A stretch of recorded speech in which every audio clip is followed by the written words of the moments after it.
Hello everyone. तो आज हम एक्सरसाइज 2A का एग्जांपल नंबर 9 सॉल्व करेंगे। तो पहले क्वेश्चन पढ़ते हैं। क्वेश्चन है if alpha and beta are the zeros of the quadratic polynomial fx equal to x square minus 4x plus 3 find the value of alpha power 4 into beta square plus alpha square into beta power 4। ठीक है, तो इस expression का value find करना है हमको। एक quadratic polynomial given है, तो देखते हैं कैसे करेंगे इसको सॉल्व। तो इसका सॉल्यूशन देखेंगे तो पहले गिवन लिखेंगे। तो गिवन क्या है, fx is equal to x square minus 4x plus 3। ठीक है, हमको क्वाड्रेटिक पॉलिनोमियल गिवन है, हमको इस एक्सप्रेशन का वैल्यू फाइंड करना है जहां पे अल्फा और बीटा जीरोज है, मतलब गिवन पॉलिनोमियल का। ठीक है, पहले ही मेंशन दिया गया है कि अल्फा और बीटा गिवन पॉलिनोमियल के जीरोज है। ठीक है, क्योंकि ये क्वाड्रेटिक पॉलिनोमियल है और क्वाड्रेटिक पॉलिनोमियल के दो जीरोज होते हैं। ठीक है, चलिए तो उसका हमको वैल्यू फाइंड करना है, यानी कि alpha power 4 into beta square plus alpha square beta power 4। ठीक है, इसका वैल्यू फाइंड करना है। अब ध्यान से देखेंगे, अब यहाँ पे जो भी एक्सप्रेशन दिया गया है, क्या हम इसको सिंप्लीफाई कर सकते हैं? तो हम देख पा रहे हैं कि दोनों ही टर्म में अल्फा स्क्वायर और बीटा स्क्वायर कॉमन है। ठीक है, अल्फा स्क्वायर यहां भी है, अल्फा स्क्वायर यहां भी है, क्योंकि अल्फा पावर 4 को हम alpha square into alpha square लिख सकते हैं। ठीक है, तो अल्फा स्क्वायर यहां से भी कॉमन कर सकते हैं, यहां से भी कॉमन कर सकते हैं। जस्ट वैसे ही बीटा स्क्वायर यहां से भी कॉमन कर सकते हैं और यहां से भी कॉमन कर सकते हैं। तो दोनों ही टर्म में से हम अल्फा स्क्वायर और बीटा स्क्वायर कॉमन कर लिए। अब कॉमन करने के बाद यहां पे क्या बचेगा, बीटा स्क्वायर तो कॉमन कर लिए तो यहां पे 1 हो गया। यहां पे अल्फा पावर 4 है, एक अल्फा स्क्वायर कॉमन कर लिए तो एक अल्फा स्क्वायर बच जाएगा। ठीक है, प्लस यहां से भी अल्फा स्क्वायर कॉमन कर लिए हैं, बीटा पावर 4 है, बीटा स्क्वायर कॉमन किए तो यहां पे क्या बचेगा, बीटा पावर मतलब बीटा स्क्वायर बच जाएगा। क्लियर है, तो इसको हम सिंप्लीफाई कर दिए फर्दर, और फर्दर सिंप्लीफाई करेंगे इसको तो alpha square into beta square को हम अल्फा इंटू बीटा का होल स्क्वायर ले सकते हैं। ठीक है, और इसको हम एज इट इज छोड़ दिए। ठीक है, अब ध्यान से देखेंगे, अब इस क्वाड्रेटिक पॉलिनोमियल का यूज करके इसका वैल्यू फाइंड करना है। ठीक है, जहां पे अल्फा और बीटा इसके जीरोस थे। क्लियर है, तो यहां पे हम क्या करने जा रहे हैं कि जीरोस और कोफिशिएंट के बीच में जो भी रिलेशनशिप होता है क्वाड्रेटिक पॉलिनोमियल में, उसको हम यहां पे अप्लाई करेंगे। क्यों? क्योंकि हमको यहां पे साफ साफ अल्फा इंटू बीटा दिख रहा है, और अल्फा इंटू बीटा क्या है, प्रोडक्ट ऑफ जीरोस है, और प्रोडक्ट ऑफ जीरोस और सम ऑफ जीरोस दो हम रिलेशंस पढ़े थे, तो उन दोनों रिलेशंस का यूज करके हम इसका वैल्यू फाइंड करेंगे। ठीक है, तो देखते हैं कैसे करेंगे। तो प्रोडक्ट ऑफ जीरोस क्या होता है, यानी अल्फा इंटू बीटा क्या होता है, वो होता है C/A, यानी कि constant term divide by coefficient of x square. अब जो भी क्वाड्रेटिक पॉलिनोमियल दिया गया है, इसको हम पहले standard form of quadratic polynomial से कंपेयर करेंगे। तो स्टैंडर्ड फॉर्म क्या होता है, ax square plus bx plus c। ठीक है, तो यहाँ पे एक्स स्क्वायर का कोफिशिएंट क्या है, तो कुछ नहीं है, मतलब 1 है, तो यानी कि a क्या हो जाएगा 1। यहाँ पे x का कोफिशिएंट क्या है -4, तो b किसके इक्वल हो जाएगा -4 के, और कांस्टेंट टर्म यानी कि c क्या है +3 है, तो c क्या हो गया +3 हो गया।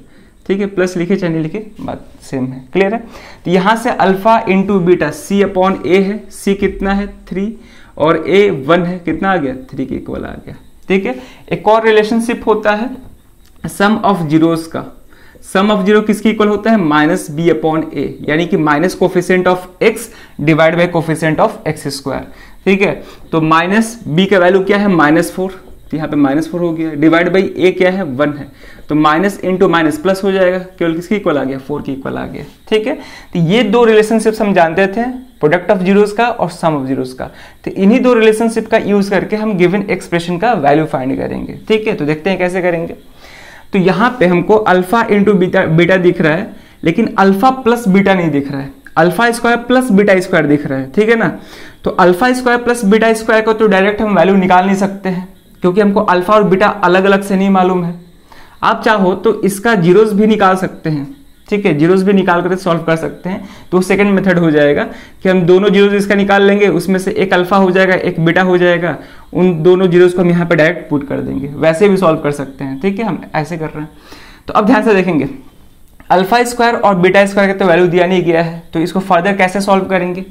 तो यहाँ पे हम क्या कर रहे हैं कि यहाँ पे एक अलजेब्रिक फॉर्मूला का यूज कर रहे हैं, और वो फॉर्मूला है a square plus B square का। ठीक है, तो a square plus B square जो होता है वो a प्लस बी का होल स्क्वायर -2ab होता है। इसको आप चाहो तो प्रूफ कर सकते हो, कैसे ध्यान से देखेंगे। यहाँ पे हमको पता है कि a प्लस बी का होल स्क्वायर होता है A square plus B square plus 2ab की इक्वल। इतना पता है कि a प्लस बी का होल स्क्वायर किसके इक्वल होता है, A square plus B square plus 2ab के। ठीक है, अब हमको A square plus B square चाहिए, तो प्लस 2ab को इधर भेजेंगे इक्वल के, तो माइनस 2ab हो जाएगा। तो यहां से ए स्क्वायर प्लस बी स्क्वायर किसके इक्वल आ जाएगा, a प्लस बी का होल स्क्वायर माइनस 2ab। ठीक है ना, तो यहां से ये फॉर्मूला आ गया।